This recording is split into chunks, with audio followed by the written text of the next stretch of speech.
या 2021 पासून 2026 पर्यंत शेतकऱ्यांच्या किती मोजण्या इथे झाल्यात आणि प्लॉटिंगवाल्याच्या किती मोजण्या इथे झाल्या आणि शेतकऱ्यांचा मोजण्या किती दिवसात झाल्या आणि प्लॉटिंगवाल्यांच्या किती दिवसात झाल्या, तर तो अद्यापर्यंत मला इथे माहिती मिळाली नाही.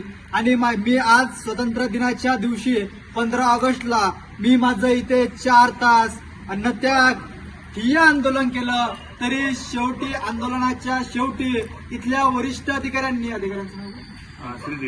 श्री रेड्डी साहेबांनी मला असं आश्वासन दिलं, सोमवारी 4 वाजेपर्यंत जर शेतकऱ्यामध्ये आणि प्लॉटिंगवाल्यामध्ये दुजाभाव झाला असेल आणि शेतकऱ्यांवर जर अन्याय झाला असेल तर त्या अन्याय करणाऱ्या अधिकाऱ्याला मी लवकरच निलंबित करेल आणि त्यांच्या मागणीनुसार आणि 2021 पासून ते 2026 पर्यंतचा पूर्ण अहवाल मला सोमवारी 4 वाजेपर्यंत हे देत आहेत. तरी मी माझं आता आंदोलन थांबवतोय.